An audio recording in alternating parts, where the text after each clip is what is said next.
سب سے پہلا اعتراض جو انہوں نے سورہ کافرون پر کیا وہ اس آیت پر تھا کہ وَلَا أَنْتُمْ عَابِدُونَ مَا أَعْبُدُ، کہ تم لوگ اس کی عبادت نہیں کرتے جس کی میں عبادت کرتا ہوں. تو جس کی میں عبادت کرتا ہوں اس کے لیے اللہ تعالیٰ نے ما اعبد فرمایا، من اعبد نہیں فرمایا. اور بقول ان کے کہ عربی زبان میں ما صرف غیر عاقل کے لیے irrational nouns کے لیے یوز ہوتا ہے، اور جو عاقل ہے ریشنل ہے اس کے لیے ہم من یوز کرتے ہیں. تو سچ والا صاحب آپ نے اس مقولے کو ضرور سنا ہی ہوگا، نیم حکیم خطرہ جان، نیم ملا خطرہ ایمان. تو کاش کہ آپ نے اپنی عربی کی تعلیم کو مکمل کر لیا ہوتا تو شاید آپ کو آج یہ دن نہیں دیکھنا پڑتا. یہ جو آپ نے ابتدائی کتابوں میں اس کو پڑھا ہے، اس اصول کو، یہ اپنی جگہ پہ یہ اصول تو ٹھیک ہے، لیکن یہ اصول کوئی قاعدہ کلیہ نہیں ہے کہ ہر جگہ آپ اسی کو فٹ کریں اور ہر جگہ آپ چاہیں کہ اسی کے مطابق ساری چیزیں آئیں.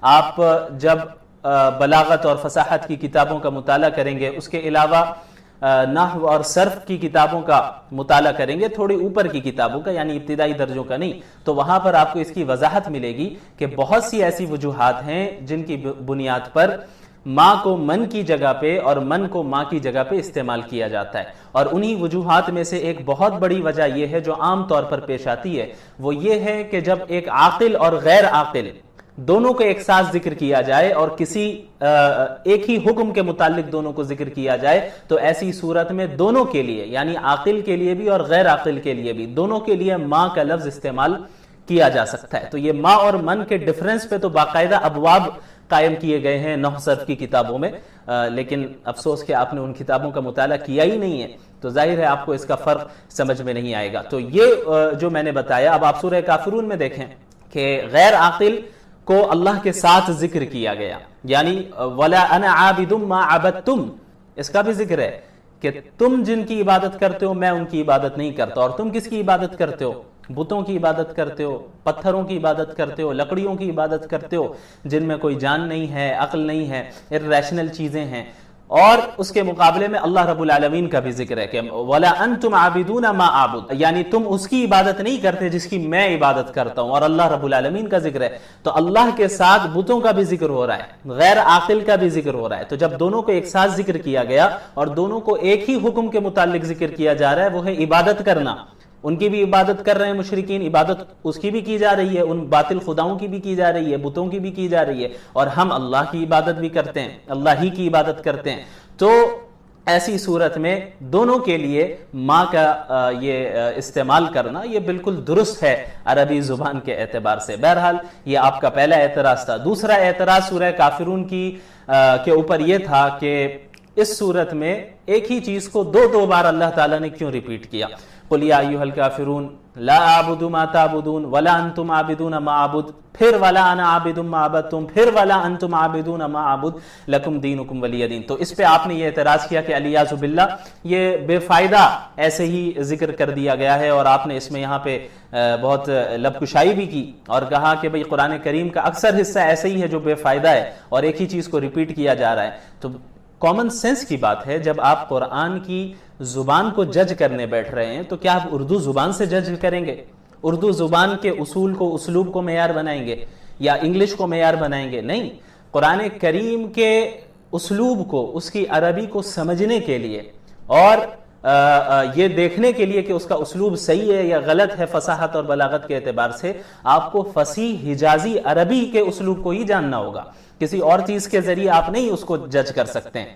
تو جو فصیح عربی ہے، فصیح حجازی عربی ہے، اس کا جو پڑھنے والا ہے، جو طالب علم بھی ہوتا ہے، جو فصاحت اور بلاغت کی ابتدائی کتابیں بھی پڑھتا ہے، اس میں بھی اسے یہ چیز مل جاتی ہے کہ بھئی فصیح عربی زبان میں بسا اوقات بعض چیزوں کو ریپیٹ کرنا یہ عین فصاحت ہوتی ہے، عین بلاغت ہوتی ہے، مختلف وجوہات کی بنیاد پہ. اسی طرح قرآن کریم میں جہاں مختلف مقامات ایسے آپ کو نظر آئیں گے جہاں پر بعض واقعات کو یا بعض آیتوں کو ریپیٹ کیا گیا ہے تو مختلف وجوہات کی بنیاد پہ کیا گیا ہے، اور وہ عین عربی کی فصاحت اور بلاغت کے موافق ہے. انہی وجوہات میں سے ایک بہت بڑی وجہ یہ بھی ہوتی ہے کہ ان آیتوں کو یا اس واقعوں کو ریپیٹ تاکید کے لیے کیا جاتا ہے تاکہ لوگوں کو اس کی اہمیت پتہ چلے اور وہ چیز جو تعلیم دی جا رہی ہے وہ ان کے دل و دماغ میں راسخ ہو جائے. تو ٹھیک یہاں پر سورۃ الکافرون میں یہی مسئلہ ہے. یہاں توحید کا مسئلہ تھا اور توحید ایسا بنیادی مسئلہ ہے اور ایسا اہم مسئلہ ہے کہ اس کے بغیر اسلام رہ ہی نہیں سکتا. یعنی اسلام کی بنیاد ہی توحید پر ہے. اگر کوئی توحید سے ہی پھر جائے تو پھر وہ اسلام ہی نہیں ہے. اور آپ کو معلوم ہونا چاہیے کہ سورہ کافرون کا جو نزول ہوا وہ کس وجہ سے ہوا. جب مشرکین مکہ آپ صلی اللہ علیہ وسلم کے پاس آتے ہیں اور آ کر یہ کہتے ہیں کہ جب ہمارے درمیان صلح نہیں ہو پا رہی ہے تو ایک آفر ہم پیش کرتے ہیں. وہ آفر یہ ہے کہ بھئی 1 سال تک ہم آپ کے خدا کی عبادت کریں گے اور 1 سال تک آپ ہمارے خداؤں کی عبادت کرنا. تو پھر یہ 1 سال کا معاملہ چلتا رہے گا. تو یہ بتانا مقصد ہے کہ یہ شرک کا جو معاملہ ہے یہ 1 سال تو دور کی بات 1 لمحہ بھی ایسا نہیں ہو سکتا کہ ہم شرک کریں. توحید بنیاد ہے. تو اس لیے ضروری تھا کہ یہاں پر اس آیت کو ریپیٹ کیا جائے, دہرایا جائے تاکہ زور پیدا ہو اور تاکید پیدا ہو کہ ایسا تو کبھی سوچنا ہی نہیں کہ ہم تمہارے خداؤں کی عبادت کر لیں گے اور تم بھی ہمارے خداؤں کی عبادت نہیں کرتے ہو. نہ ماضی میں ایسا ہوا, نہ حال میں ایسا ہو رہا ہے اور نہ مستقبل میں ایسا ہوگا کہ ہم ایک اللہ کو چھوڑ کر شرک کریں. 1 لمحہ بھی نہیں کر سکتے ہم ایسا. تو اس کی تاکید کے لیے اللہ تعالیٰ نے ان آیتوں کو ریپیٹ کیا اور دہرایا تاکہ توحید کا جو عقیدہ ہے وہ دل میں راسخ ہو جائے اور شرک سے برات کا اعلان کر دیا جائے کہ ہم شرک سے بری ہیں, ہم شرک نہیں کرتے. یہ ہے آپ کا دوسرا اعتراض کا جواب. اور اس کے علاوہ جو تیسرا آپ نے اعتراض کیا, لکم دینکم ولی دین, تمہارے لیے تمہارا دین ہے, میرے لیے میرا دین ہے. آپ نے اعتراض کیا کہ بھئی سمجھ ہی میں نہیں آ رہا ہے, کیا کہنا کیا چاہ رہے ہیں, مفہوم ہی نہیں سمجھ میں آ رہا ہے. مختلف مفہوم اس سے نکالے جا سکتے ہیں, کیا ہے, کلیئر کیوں نہیں ہے. تو بھئی کسی بھی آیت کو سمجھنے کے لیے اس کے سیاق و سباق کو دیکھنا پڑتا ہے, اس کے کانٹیکسٹ کو دیکھنا پڑتا ہے کہ کس جگہ پر یہ آیت آ رہی ہے. اور آپ بھی اس کے قائل ہیں. آپ کی کئی ویڈیوز میں نے دیکھا ہے کہ آپ کہتے ہیں کہ بھئی ہم اوپر بھی دیکھیں گے کہ بھئی اوپر کون سی آیتیں ہیں, پھر ہم معلوم کریں گے کہ اس آیت کا صحیح مفہوم کیا ہے, صحیح مطلب کیا ہے. جہاں آپ کو اپنا مطلب نکالنا ہوتا ہے تو آپ یہ اصول لے آتے ہیں. تو اس جگہ پہ بھی اس اصول کو لائیے کہ سیاق و سباق کو دیکھیے. لکم دینکم ولی دین سے پہلے جو آیتیں ہیں ان پر غور کر لیجئے. ان آیتوں میں شرک سے برات کا اعلان کیا جا رہا ہے کہ تم جس کی عبادت کرتے ہو ہم اس کی عبادت نہیں کریں گے, اور تم بھی ہمارے خدا کی عبادت نہیں کرتے ہو. تو ان کے شرک سے, ان کے باطل مذہب سے, باطل خداؤں سے برات کا اعلان کیا گیا ہے. تو لکم دینکم ولی دین بھی اسی کانٹیکسٹ میں ہے کہ ہم تمہارے دین سے برات کا اعلان کرتے ہیں. یعنی لکم دینکم, تمہارا دین تمہارے لیے, ہم اس پہ عمل نہیں کرنے والے ہیں. یہ جو تم نے آفر پیش کیا ہے کہ 1 سال اس کو مان لو, 1 سال اس کو کر لو, ہرگز نہیں. تم اپنے دین تمہیں مبارک ہو, ولی دین, اور میرا دین میرے لیے, ہم تو اپنے دین پہ خوش ہیں, ہم اسی پہ عمل کرتے رہیں گے. یہ ایسا ہی ہے جیسا کہ کہا جاتا ہے لنا اعمالنا ولکم اعمالکم, ہمارے لیے ہمارے اعمال ہیں اور تمہارے لیے تمہارے اعمال ہیں. یعنی اس کا کیا مطلب ہوا کہ تم جو عمل کر رہے ہو اس کا نتیجہ تمہیں ملے گا. اچھا عمل کرو گے اچھا نتیجہ, برا عمل کرو گے برا نتیجہ. میں جو عمل کر رہا ہوں مجھے اس کا نتیجہ مل کے رہے گا. اسی طرح یہ ہے لکم دینکم ولی دین. یعنی اس سے یہ مفہوم تو نکل ہی نہیں سکتا کبھی کہ تمہارے لیے تمہارا دین ہے لہٰذا کوئی حرج نہیں, کرتے رہو, شرک کرتے رہو, اسلام تیار ہو گیا, شرک کرنے دے دیا, اسلام نے اجازت دے دی. ایسا نہیں ہے, بلکہ اس میں زجر ہے, توبیخ ہے, تحدید ہے. اس میں تنبیہ کی جا رہی ہے کہ تم جس دین کو ہمارے پاس پیش کر رہے ہو اور کہہ رہے ہو کہ اس پہ عمل کر لو 1 سال کے لیے, تمہارا دین تمہیں مبارک ہو, تم رکھو, تم اس پر عمل کرو, ہم اپنے دین پر عمل کریں گے اور موت کے بعد تو سب کو اس کا نتیجہ ملنا ہی ہے.